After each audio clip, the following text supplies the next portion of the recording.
Hey guys, you got Christina Gilchrist here, also known as the Dialysis Warrior Blindchick, and I'm here with my Moosey boy, my Moose the Pomsky service dog, and... Hey, what about me? Oh yeah, Michael Gilchrist is here. The caretaker. And this is Living on Dialysis podcast. And this is a disclaimer. We are not doctors. This is just the opinion of Living on Dialysis Facebook group. And always follow up any advice you have with your team and your doctors. And again, this is just an opinion. So if you don't like it, tell me yours. Bye.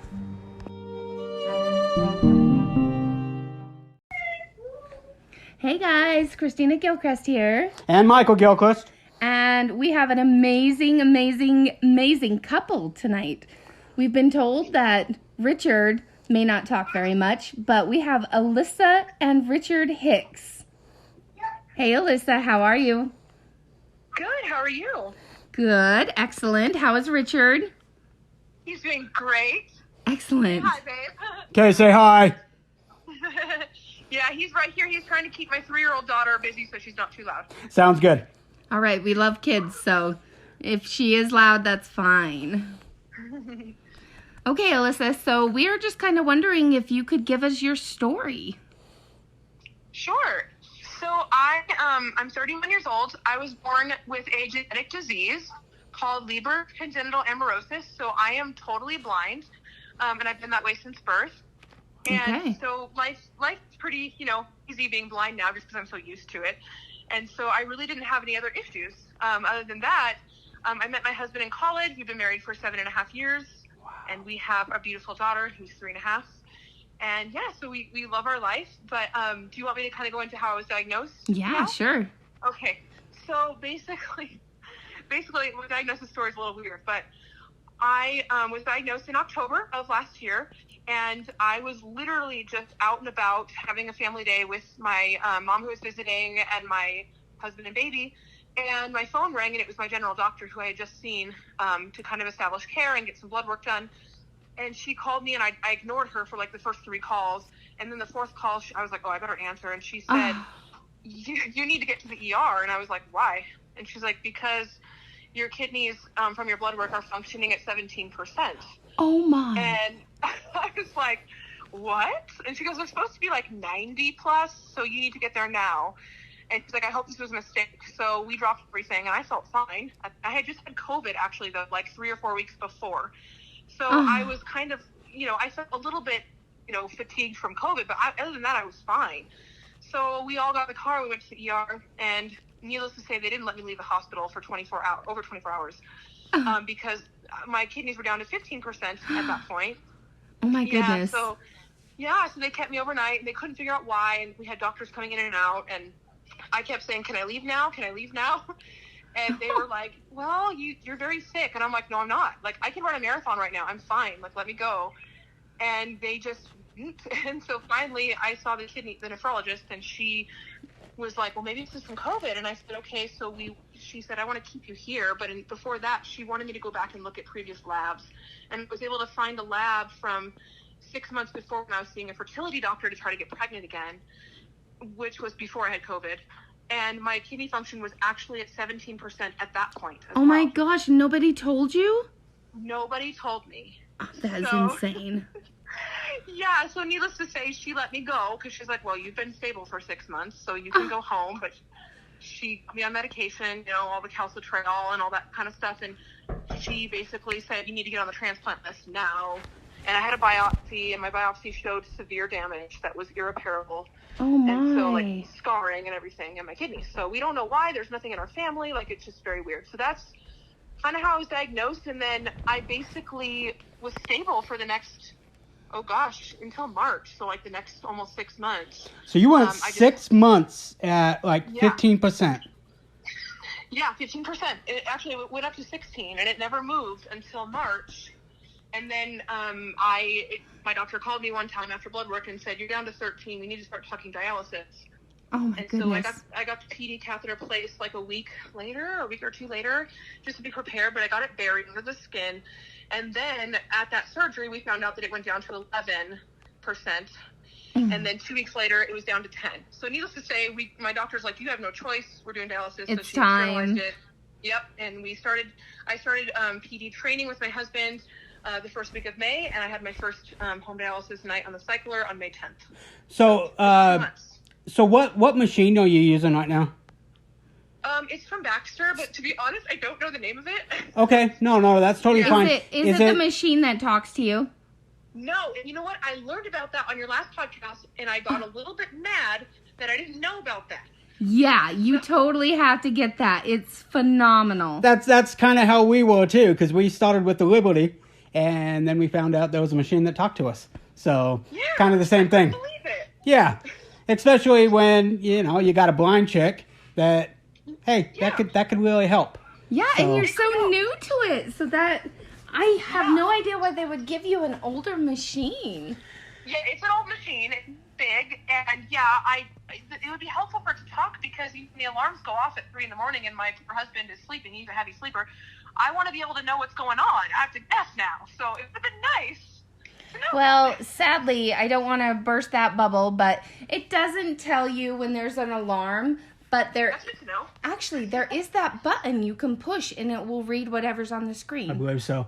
And if you're ever with the mother-in-law or something like that, you can always just say you punch the machine and squeeze the bag. So that actually helps out a lot. I'll have to try that or keep that in mind. Yeah. We'll have a couple mad mother-in-laws, right? So Richard, do you set up the machine and take it down?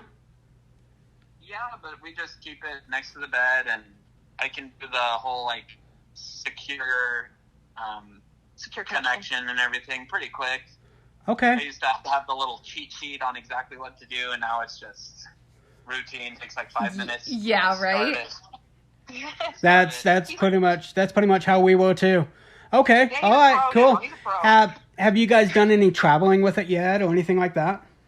Nice. Yeah. I just moved from one place to house sit someone, so I, had the big truck order come to our old address. I'm like, shucks. So I show up with my minivan and had them loaded in, box by box myself, take it upstairs to where we're staying. Oh my gosh, that first delivery is so big. Yeah, it's a pain in the ass. But the second one I had to do by hand, and I'm like, dollies don't even help when it's upstairs. Yeah, it's so true. So I'm pretty sure, I came up with a few tricks doing PD with my eyesight to where I could connect my own lines and I could do all of that on my own. Yeah. That's amazing. And I'm scared to do that. I really think, you getting a Baxter machine, that may be a possibility for you. I hope so. That'd be cool, because right now I'm freaked out that I'm going to give myself an infection, so he does it for me, but... With the secure connection. Touch anything to the end of this, assume germs are in your gut and come in right away. Well, you tell your clinic, then Michael and Christina Gilchrist said get you that new machine. Yeah. That'd be awesome. And if they have a problem with it, tell them to call me. From hearing your guys, I've only listened in on one of your podcasts, but I'm like, well, we should just find out more through other avenues because our people don't really go out of the way to educate us. I gotcha. We have. So I'm just throwing it out there. I happen to love US Renal. If you guys have a center near you, they are phenomenal. It's not some dark, depressing clinic. They actually really try to make things really positive. And that's it's a huge shift towards living and not just going to die. Wow. So Alyssa, explain to me your eyesight. So, do you see light? Do you see anything? Nothing that's usable. I have slight light perception where I can tell if the light's on in a room if it's bright enough. Okay. Yeah, if the sun's out, and then it goes, but then my eye, if I look at it too long, my eyes start to burn and I have to close them again. So my eyes are mostly closed. Okay. So I have no usable vision. I actually use a guide dog. So when you said you had a service dog, it was like, oh, that's so cool because I have a guide dog. So she wears a harness and she guides me, and she's amazing. And what is her name? Her name is Gabby. Oh my gosh. Is it a dumb, annoying dog like ours? She's actually really chill. She's kind of a spaz, but she's chill. Awesome. She's a black Labrador. She's got lots of energy, but she's also chill on harness. So it's pretty cool. She's a very good mix of personality and temperament, I feel like. That is amazing. I love that. Yeah. Well, maybe someday we'll get the dogs together. Yep. Yeah, that would be amazing. They do live in just Colorado. I see a road trip. Yeah. Okay. We do, yeah. We're pretty much neighbors. Oh my goodness, that's amazing. Yeah. So now basically you've just started this. How are you processing this mentally? Mentally, it's been a little bit hard. It's been an adjustment, just because of my daughter and like if she gets up in the middle of the night, I'm attached to a machine now, so I can't walk to her room and help her. My husband has to do that, and so it's been an adjustment that way, because I'm used to the one that comforts her. I'm used to that, and she's used to that. So that's been an adjustment. But honestly, other than that, I feel like the Lord gives me lots of strengths, and I feel like I just rely on Him, and I just trust that He has a plan, and we just kind of go from there. And I try to be as joyful as I can every day, and I try to find reasons to be thankful and to smile, despite all of it. So. I absolutely love that. I am a firm believer in we all have this for some reason. And whether it's to help others, whether it's to help ourselves, whether it's to help our family, in some way or another, we got this for something.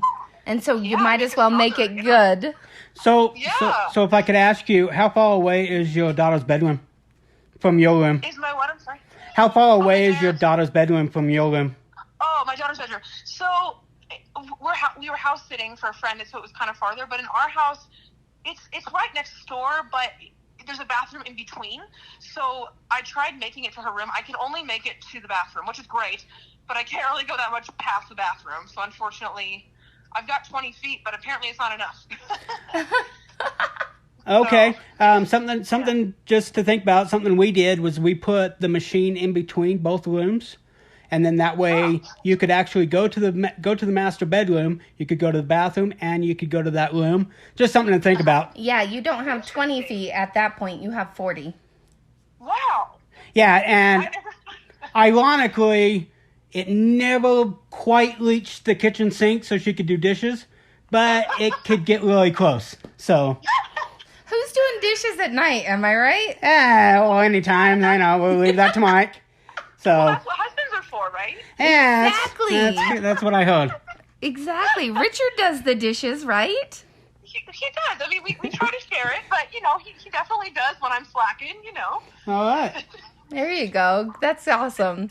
So do you guys have any plans for, road tripping, going on vacations? Do you have anything in the future you would like to do? Actually, yeah. So my cousin is getting married in September, and we are probably going to try to fly to California for her wedding. And I'm very nervous, but I know it's possible, so we're going to attempt it. So, Awesome. Yep. Yeah. And they, like I said, the clinic will give you luggage. And I have OCD, so planning it was kind of easy. But you basically just make sure that all of your supplies are delivered to the hotel. I double check and triple check to make sure it's there, and then you just fly back with it.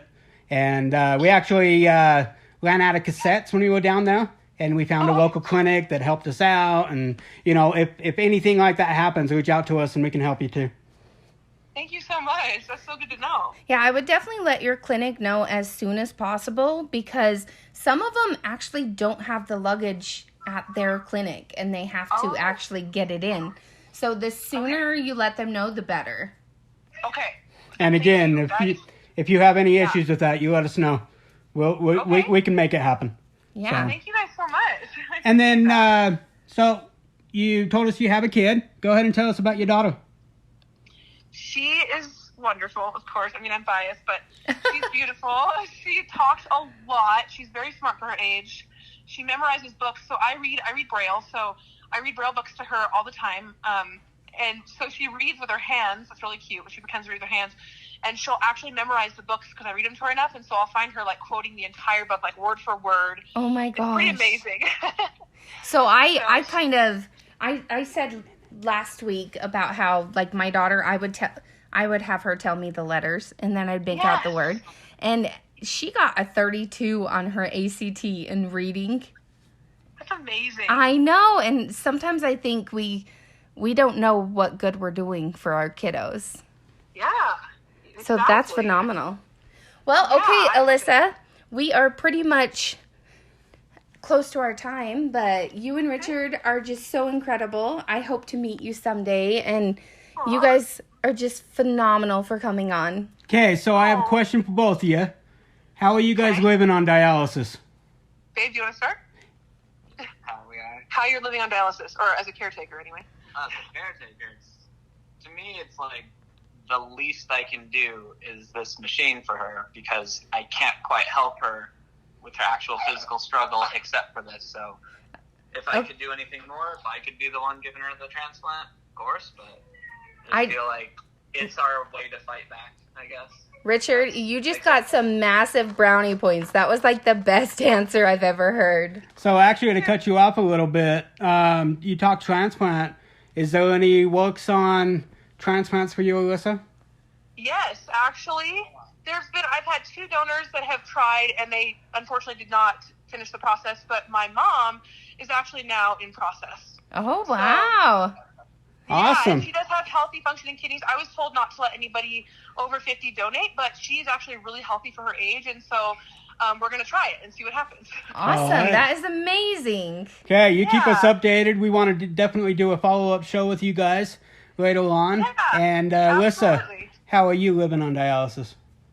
Well, I'm being the best wife and mama I can be, but most importantly, I lead worship at my church like about every other weekend, and I'm singing for the Lord, and I will not stop as long as I have breath, and so that's how I'm living on dialysis. I love it. You are going to have to post a video now. Oh. You are freaking awesome. We got your message a week ago, and it was absolutely amazing, and just the fact that you're so positive with all this. You actually remind me of Christina. And you guys are freaking awesome. And if we can help you with any of this process, you reach out and let us know. For sure. Anything. Thank you so much. Thanks for having us, and we can't wait to meet you guys one day. Yeah, we will, for sure. Yes. All right. Thanks, guys. Of course. Okay, this is Michael. We're reviewing Minion, Rise of Gru. I actually thought it was really funny. It had a lot of good points in it, and it kept you entertained, especially as an adult taking the kids. It had a whole bunch of funny parts. And this is Rebecca Burrell. I really loved the movie. My favorite part was when Ocho was going faster than the motorcycle. I'm Tyler Burrell, and I thought it was really funny, and my favorite part was when the bad guys were destroying the house. I'm Betty Gilchrist, and I thought the movie was very cleverly done. The writing was good, and my favorite part was where Otto was rescued by the motorcycle guy. Okay, so it's a damn good movie. Go see it. Bye. All right, this is Happy 4th of July, and I got the pleasure of taking Mr. Jeff Weston to the movie Elvis. And if you've had any association with Clearfield High, then you definitely know who this guy is. So say hi, Jeff. Hi. And what did you think of the Elvis movie? It was awesome. You got to go see it. It was awesome. You do need to go see it. And Mike is awesome too. Can't really argue with him. Mike is awesome. All right, thanks, guys. Say bye. Bye. Happy 4th of July. Black Phone, starring Ethan Hawke. This movie we went to see on Movie Wednesdays, so it was great to get it with everybody and watch a movie. Christina wasn't feeling great today, so this was actually kind of good that she could lay down and relax. This movie had a whole bunch of jump out scares, and the story just kind of all comes together at the end. This was amazing. I suggest you go see it. AMC A-List. Go check it out. Hey guys, we are talking home hemo tonight. Mike is super excited because this is his jam. All right, so the history of home hemo is absolutely crazy. The nose machine consisted of a coil, and the patient's heart is what pumped all of this. So you can imagine the exertion that was done on the heart with this. They would fill a household washing machine, a washing machine, with dialysate. Turning on the washing machine would mix the blood and dialysate. The nose experiment indeed actually improved the clearance of toxins. So that was actually the first home hemo machine. Home hemodialysis started, this is actually in dispute, but in 1960, one of the people claiming are the Hokkaido group, and this one is in dispute, saying that the doctor was apparently drunk and may have mistaken that it was done at home. So basically the doctor wrote a PhD assignment or paper and stuff, but nobody believed it because he was a drunk. So when he said, "Yeah, I did this at home," they were like, "Okay, Jim, yeah, put down the beer, you're good," or whatever. Okay, I think it's funny that you have a PhD and you're a drunk. Yeah. So, and then there was also a Seattle group, now known as the Northeast Kidney Center. They did home hemo in 1964. And this one was inspired because there was a 15-year-old, and I'm not exactly sure who the 15-year-old daughter was, but it was probably one of the nurses or the doctors, and there was insurance problems, so they didn't qualify for doing dialysis. And she had so many comorbidity stuff, and she had lupus. So basically they were saying there's not even a reason to do dialysis. So basically they stole a machine and they did home hemo. And she actually lived for 5 years, and she actually ended up dying from the lupus, not the dialysis. There you go. That's awesome, actually. Yeah, and then... Not that she died, but it's awesome. Yeah. Then there was this London group, and they basically say that they did too. And there were actually still litigations between all of them, because each company wants to get credit for starting home hemo. So, like, the Hokkaido group, the Seattle group, the London group, they're just going back and forth between courts and lawyers. And what would they even get if they won? Well, I think they would get rights to the patent. And that would be, so, like, let's say Nxstage, every machine they make, they would have to give a royalty, I would imagine, to this certain company. So, that's insane.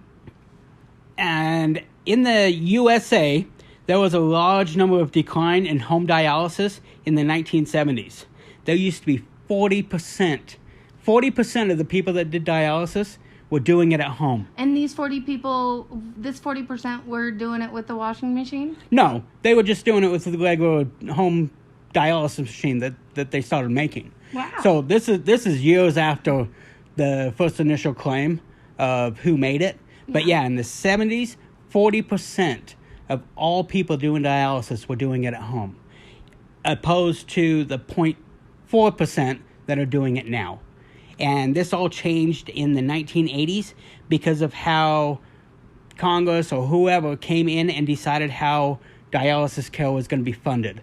And they made it more of a hospital-based funding. So basically they were saying, hey, if you're not going to have this in a hospital, we're not going to pay for it. So it all comes back to money. Yeah, basically. Now, when we say home hemo, we are saying home hemodialysis. Don't confuse it with PD. It's two totally different forms of dialysis. Home hemo is filtering of the blood. There's a couple of different schedules you will have to talk to your clinic, but some do shorter sessions, but some do more often, 5 to 7 times a week. We have a set of friends, the amazing Don and Jimmy. I believe they do it every day because Jimmy likes the way he feels. So basically, the luxury of doing home hemo is you can do it on your own schedule. Yeah, and it's nice because say if you're supposed to do it on Tuesday, you could do it Tuesday in the morning, or you could go out in the morning and do it Tuesday evening. You've got a lot more wiggle room. See, and we've got an example for actually this coming up weekend where I am running a Spartan Beast, which I have absolutely no idea why I am. It's pure torture. Great. But since I will be torturing myself all day Saturday, she usually does treatment on Saturday. We're actually going to do treatment on Friday, skip Saturday, and do it on Sunday. So, Christina, why don't you tell us about your schedule? Okay, so I do dialysis 4 days a week, and I do 3 hours each day. We currently do Sunday, Tuesday, Thursday, and Saturday. And like Mike was saying, sometimes days get switched, or we always do 4 days in a week, no matter what. Yep, and the cool thing is that you can move it around. You know, you still want to take all the toxins off and stuff like that. But like if we want to go camping, and I have every other Friday off, we can do treatment Thursday night, hop in the truck Friday morning, and not have to come back until Saturday night to get that treatment, and then we would do treatment again on Sunday. Yeah. But that's the luxury of being able to move it around. Or we would do treatment on Friday and just go up camping until Sunday. So, or but we could actually I'm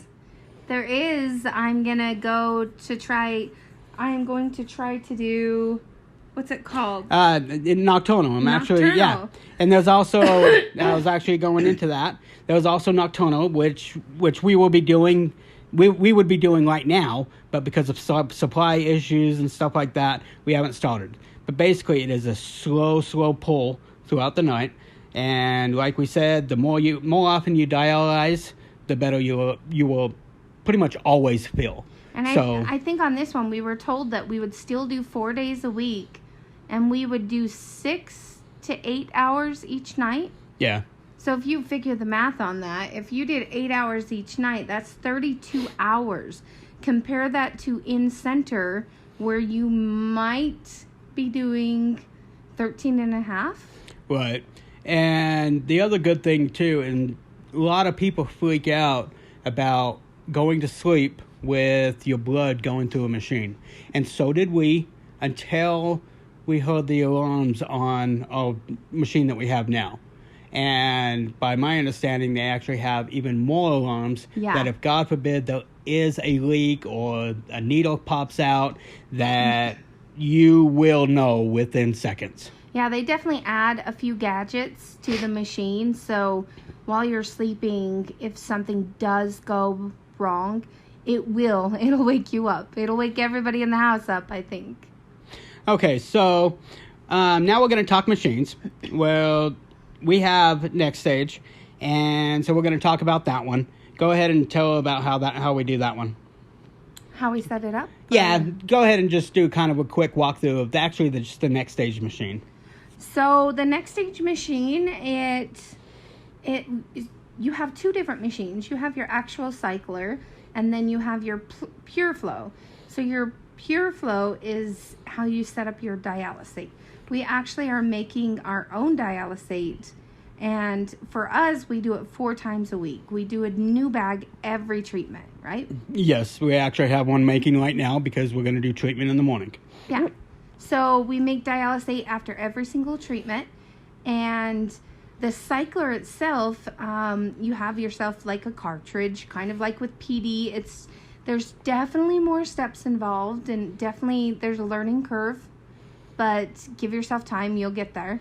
And you learn very quickly how to set it up and how to make it to where when you connect your lines, they're all secure and nothing gets air in the lines or any bacteria or anything like that. You learn pretty quickly how to pull that off. Now, the really good thing about the Nxstage machine, and I think I do it differently than a lot of people, I actually have my drain and my water line in a totally different room of where I do treatment. All because while it's filling right now, I can't hear any of that noise. And when we do treatment, we actually roll it into the bedroom, and we have adjustable beds. So Christina gets to lay down and adjust to however she wants to be comfortable, and we hook up. But it's on wheels, and we can actually move it around. And for the drain, for when I am actually doing treatment, I actually run a drain from the cycler into the bathroom, into the toilet. Now, a lot of people actually have the drain that goes outside, or it goes actually into the dishwasher, not dishwasher, the washing machine.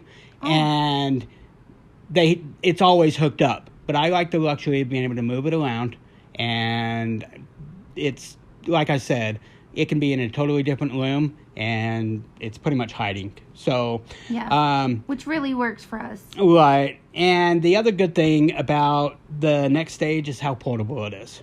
Now, it is heavy. And 85 pounds is a lot of heavy. planning, but they do have a piece of luggage that you can put it in. It has wheels.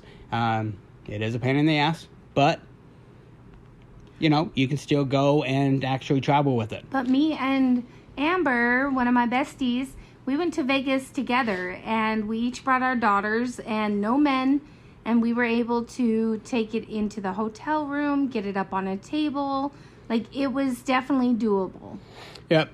So that's basically the Nxstage machine. It's one of the portable ones. There's also a machine called Tableau.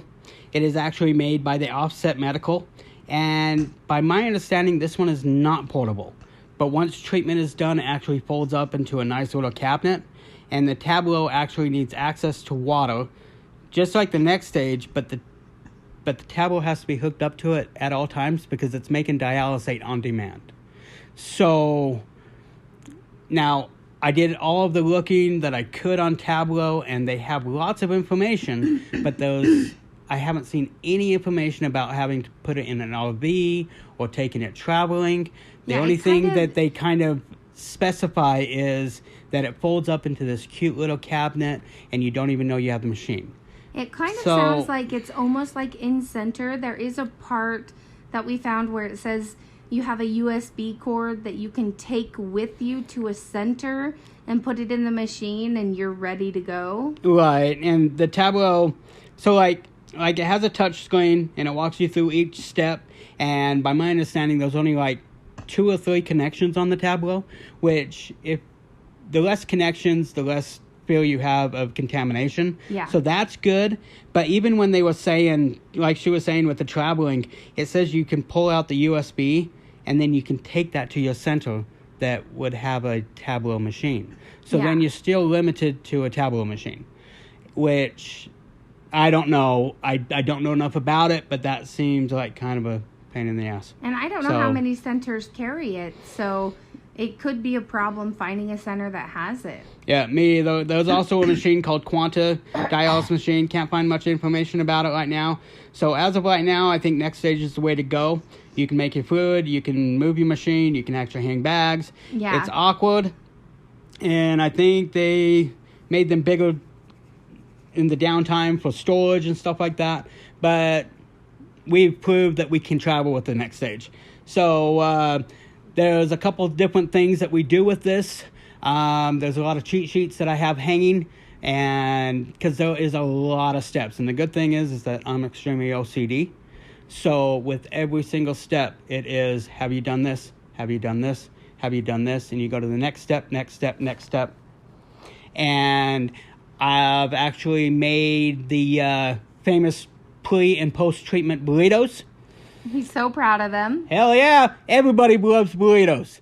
So what it is everything that I need for treatment is all wrapped up, ready to use. So it has my pushes, it has my my syringes, my alcohol pads. If we're doing labs, it has all the stuff for the labs. You're automatically prepared. Yep, you are prepared for every single thing right there.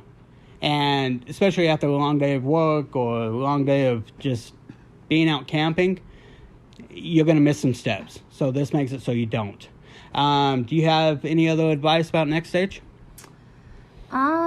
No, I think it's an amazing machine, and I definitely think the traveling aspect, don't let that deter you, because it really is, you have to plan it, but you can still make that work. It's pretty incredible. Absolutely. And like I said, the good thing about the Nxstage also is that it has an iPad. And if there are any problems, at the very beginning, 3 minutes seems to pass by so fast because you're just kind of panicking of, oh my gosh, what do I do now? What do I do now? What do I do now? So what he means is you can only have the blood stopped in the lines for 3 minutes until you've probably got a blood clot. So when there's an alarm, Mike has to get that taken care of within 3 minutes. And again, 3 minutes at the beginning passed by, it seemed like seconds. But now, the biggest thing that I do is when I have an alarm, I stop, I breathe for just a few seconds, and then I tackle it. And now it's almost second nature, where we have an alarm and it's like, oh, okay, this, or I forgot this, I forgot to unclamp this, or this one wasn't connected, and it's actually almost amazing how second nature it is. Yeah, and I think we've commented numerous times to people around us, but Nxstage's customer service is phenomenal. When you call, you get someone. They are truly invested. They walk you through every step, make sure you know what you're doing, and it's kind of like you're not really doing it by yourself. You always have that backup. It is actually really cool because we had an incident where we were taking off too much fluid, and they do have solo treatment, which I don't totally suggest because of this situation right here where we were pulling off too much fluid apparently, and Christina was seconds away from passing out. And we had panicking where alarms started going off, so I called Nxstage. They walked me through stuff, and we ended up having to clamp lines and not return the blood. But this was near the beginning, and if I didn't have that, I don't know if I would have been able to complete the steps, because I'm panicking. My wife was passing out. She's moaning like she's gonna, it's like we're thinking that she's gonna die right then. And Nxstage, they calm you down. They can have you go through step by step by step. And then he said, okay, clamp the lines, you're done. Yep. And I was like, okay. And I clamped, and that's when I kind of hung up on him, because I was like, okay, I can't listen to this and do this. But they called back afterward asking how things went. They help you with prescriptions. I also think with the solo, I wouldn't deter away from it. I think if you're a person that's very in tune with your body and you know not to push your fluids, I push my fluids a lot because I want more fluid. And so for some reason in my mind, if I push it, I can drink more fluid.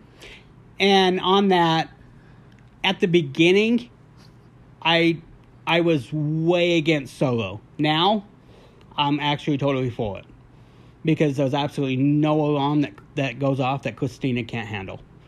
And even the normal dialysis patient, again, 3 minutes at the beginning seems like it's seconds. But now it is, 3 minutes is like an eternity. Yeah, you usually never take that full 3 minutes anymore. And since you know the steps, it is, with the iPad, it is, you open it up, you do this step, you do this step, you do this step, okay, hit go. Yeah. And you're done. Now, when you didn't know those steps and you weren't familiar with all of them, so I suggest reading the books and study. Getting a good diet, getting a good idea of all of the steps. But it's like second nature now. Yeah, I think so too. Any alarm that goes off, and it's extremely overwhelming during training. And I noticed she would fake some alarms to see what would happen. Off guard. And of course it catches you off guard, and you have no idea how to handle it. But now I think we've experienced almost every single alarm. Well, I don't think we've experienced everyone, but we've got the common ones down now. Yeah, and and honestly, it's like today where I forgot to connect the drain, and right when that alarm went off, I immediately knew, and I'm like, oh, and before it even sensed it, I was actually on it, and I connected, and before even alarm went off. So, like I said, it really is second nature. Yeah, it becomes second nature, and solo, I don't think. And it really does, I don't think we can explain enough how overwhelming it feels when you go into your first day of training. Oh, yeah. Please do not let that deter you, because it seems so overwhelming. You'll get it. Same with the first month. I mean, because you are on pins and needles, and, like we've joked in the past, every time that I come close to killing Christina, we learn an extremely good lesson from it of what not to do and how to analyze it. And like I said, I have OCD, so I have cheat sheets hanging everywhere. Yeah. Of if this happens, you do this, this, this. For setup, it is this, this, this, this. You know, it steps you through every next step. Which I think is incredible because, like, we are all human.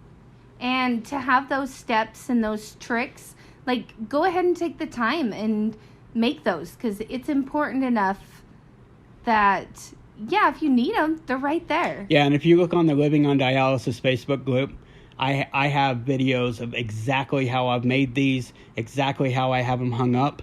And if you want access to them, just email me or message me, and I can send them to you. It's actually extremely easy. Yeah. And I use his cheat sheets all the time. Yeah, so we have a kind of a routine that the good thing about Christina's dialysis is she runs it by herself. And I am just the caretaker. She pretty much can administer every single step. Now, she's had a long day, and I'll come in and I'll step in and I'll monitor, and, you know, I just pretty much let her sleep on it. But there's absolutely no reason why, if God forbid something happened to me, that she couldn't call her mom over, or one of her sisters, or one of my family members, and say, hey, grab those sheets that Mike made, and I need you, you know, if she's laid up as well, I need you to follow each step and go to the next, go to the next, go to the next. And I think we could have almost anybody on treatment, all because you know the steps. Yeah, and I totally think that's true. I think there's definitely a learning curve to keeping things sanitary. Mm-hmm. But once you got that. And I think it took us about 2 months to be extremely comfortable with dialysis. And I mean, because there's actually been times where we've been doing treatment and somebody called me, and I've had to walk them through a couple steps, and it's almost just second nature of, oh, it's because you need to do this, this, and this, you know, and it fixes itself. And if they can't get a hold of me, they can always get a hold of Nxstage. So. And I always find it pretty interesting, the relationship that develops between the patient and the caretaker. There are definitely different emotions you go through during the process. Sometimes it can be scary for the patient because you truly are putting your life in their hands. And sometimes for the caretaker, that's a lot of pressure. And it really is. And in fact, some good examples of that is when we have alarms going off and I happen to get a new one. I think at the very beginning, Christina would throw out all these ideas of what we need to do. Yeah. And she was correct, but I'm looking at the iPad, I'm looking at things of trying to fix it, and I've got other steps being told to me as well. And I think we have a nice little banter now of, I'll hold up my hand, and she knows, okay, I'm leading this, I'm going to the next step, I'm going to the next step. And I tell her what I'm doing, and pretty much she's like, yeah. But it's more of a, we both together. Take those seconds to calm down, realize that we can tackle this, and we just address it. And I truly think, like, I think we've always adored each other. Oh. But I think that there's a different aspect to it now. And now, like I understand even more how much you love me and how much I love you. Yeah, it's because you were freaking hot and got a nice set on you. Yeah, I don't think it's just that. Oh, well, yeah, it's a bunch of other stuff, too. But, so, that is our take on home hemodialysis. We have an amazing guest that we're going to have next week. We are actually going to have the famous Uncle Jim Myers. I'm so excited. Yeah, I'm actually extremely excited. He's actually one of my admins on the Living on Dialysis Facebook group. And he's been with me since the very beginning. And he's absolutely just amazing. And I actually really want to know his story because I actually don't even really know it either. I know. I can't wait. And then we are also going to be discussing in-center dialysis. Yeah. So I'll give you guys a quick, I'll give you guys the geeky stuff of the history and all that stuff. And then Christina's going to give us some stories of what she experienced in Central and kind of why we've done all this. And we kind of push home hemo. So we're going to give you examples of why we think home hemo works so well.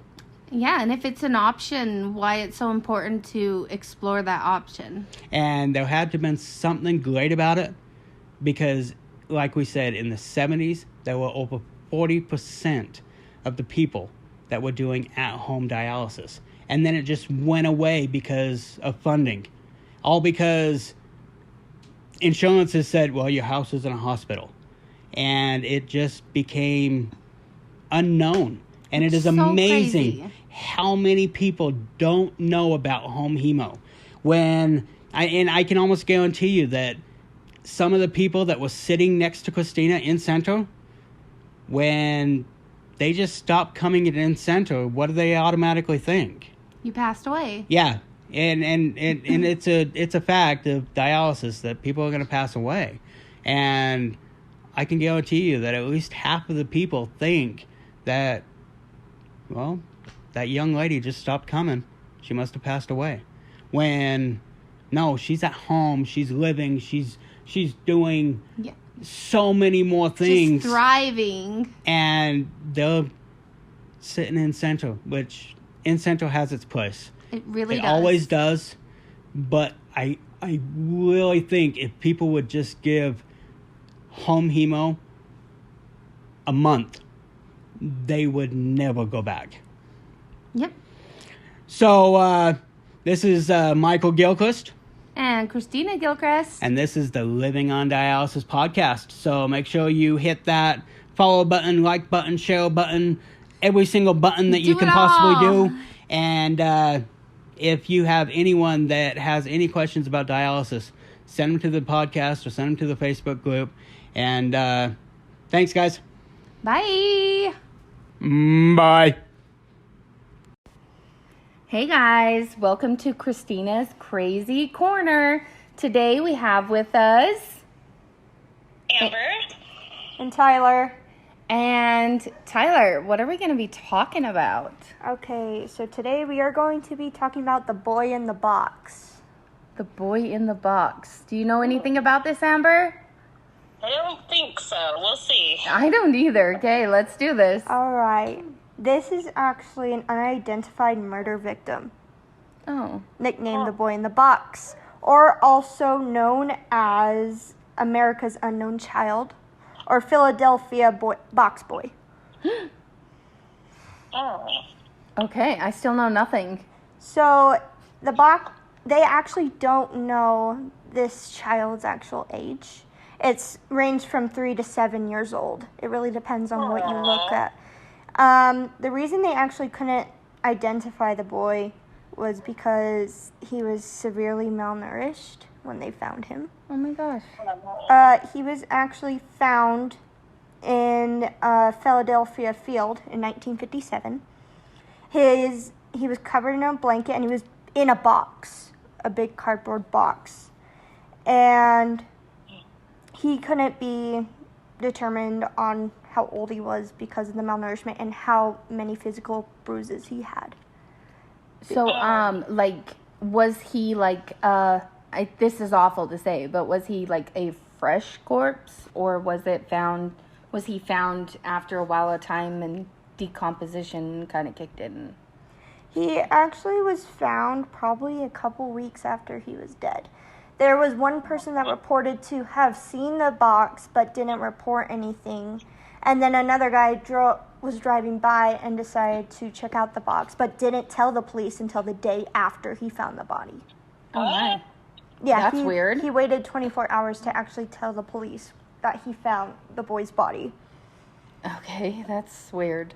Yeah, and it was found in the woods off Susquehanna Road in Fox Chase, Philadelphia. He was found inside a cardboard box which had once contained a bassinet. Aww. The kind sold by JCPenney. Oh my gosh, how awful is that? Like, his bed came out of the box that he was laid to rest in. That's Aw. maybe. We don't know that for sure, but still, True. think about it. Yeah, you're right. He actually had had his hair cut after he died, they found, because there were clumps of hair still inside the box with him. And it was like clinging to his skin. There were also signs of surgical scars on the ankle, the groin, and an L-shaped scar under his chin. Oh my gosh. Like, were they like professional surgical scars or? They were actually, the L-shaped scar wasn't really identified as a surgical scar. All the rest of them were, though. Okay. But the young man who actually found the body was actually setting up muskrat traps. And the reason he feared to tell the police was because he thought that they were going to confiscate his traps. Okay. And so he was like, oh, shoot. Okay, I can kind of see that. That's the first guy that actually found the body. He actually wasn't the one that reported it. It was another college student, actually, that had found the body. But he must have come forward and said he had seen it. Yeah. And so At least he did that. both of them, though, didn't want to report the body until the college student, the one that had found it second, decided to tell because there was a disappearance of another person, Mary Jane Barker. And they thought that it might have had something connected to that missing person. Okay, that kind of makes sense. And so after they found the boy, they went and did an autopsy. And it showed that there was malnutrition, starvation, and scarring severely over his torso. Their boy's legs showed signs of severe bruising, malnutrition, and scarring. Like there were past abuses to his legs. Okay, like, Well, that's just sad. I know, this one's really sad. So they actually received the report, the police, and opened an investigation February 26, 1957. They took the fingerprints, and they thought that he would be identified soon, and they actually didn't have anyone come forward. So they actually printed out about like 400,000 flyers and posted them everywhere in hopes of finding out more about what happened to him. But no one came forward with anything that could help the investigation. Like, ever? Ever. You would think with this surgical... Yeah. You would think they could look up those procedures. Well, the thing is, back in the 1950s, they didn't keep that record. Sometimes some doctors wouldn't practice accordingly, and they could wipe those records if they were paid enough. Yeah, and there was no national system or No, there anything. wasn't national. It was from hospital to hospital. You could literally jump hospital to hospital, and they wouldn't know what happened to you in another place. You still think they would come forward and identify the boy. Was the boy ever identified? Nope. No, to Never this day. identified. Oh my goodness. There are actually a lot of theories about what happened to him. Okay. He was thought to... the first theory was that there was actually a foster home that was really close to the area. And it was 1.5 miles away from the site of where the body was found. So pretty close.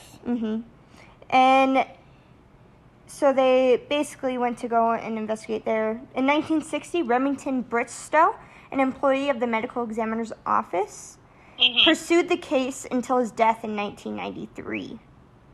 And he tried to get them to go look at the foster home, but they never followed up with that. Never. Until he contacted a New Jersey psychic who told him to look for a house that matched the foster home. Basically, the psychic was like, you should go look there. And basically, when the psychic was actually brought onto the scene, apparently they went like straight to where the foster home was. Oh. Weird. So really quickly, who believes in psychics? Nope. Tyler says no. I feel What like do you think, it's stupid. Amber? I think there are some people gifted it's so funny, with some things like that, but I don't think they can, like, see everything clearly or necessarily get the whole picture. And then there's also people that are very good at trickery. Yeah. And see, that's what I think. I think there's just some really smart people in this world that know how to twist things and make it sound really good. Mm-hmm. Right. Pull information together. But I do think, to a point, it's possible. But how do you pick out, it's hard to pick out the reals from the fakies. Mm-hmm. Yep. I totally gotcha. Yeah. Okay, Ty, keep going. Okay, but so continuing on to this, they actually found some clues that could have connected them to the boy. Upon the estate, there was, Bristow discovered a bassinet similar to the one sold at J.C. Penney. Oh.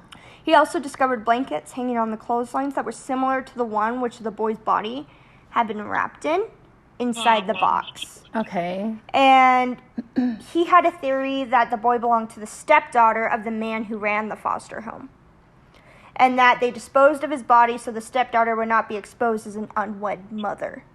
Yeah, but, they're saying this baby was 3 to 7.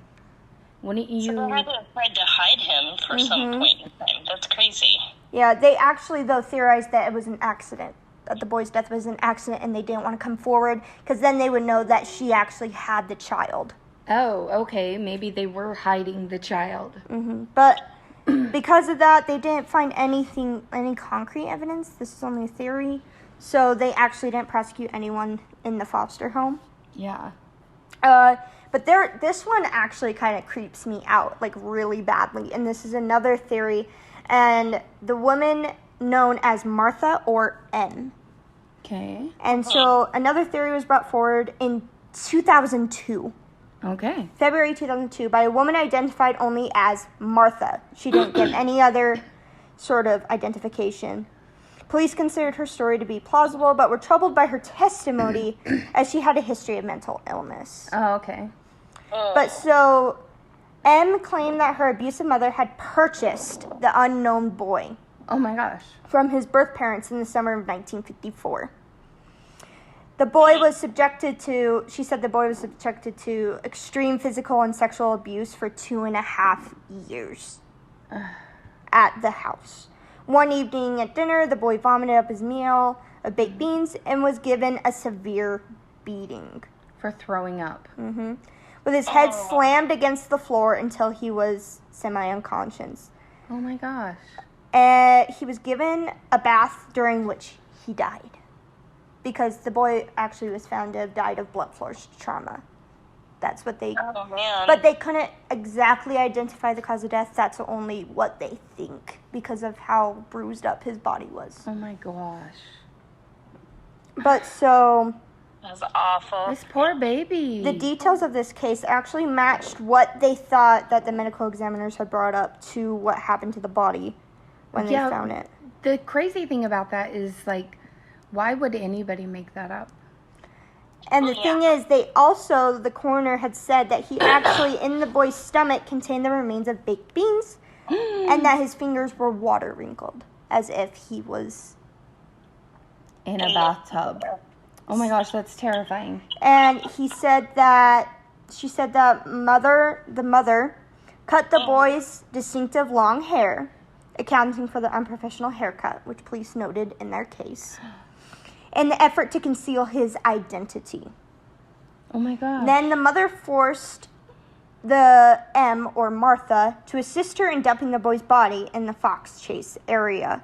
M said that they were preparing to move the boy's body from the trunk of a car, and a passing male motorist pulled alongside to inquire whether they needed help.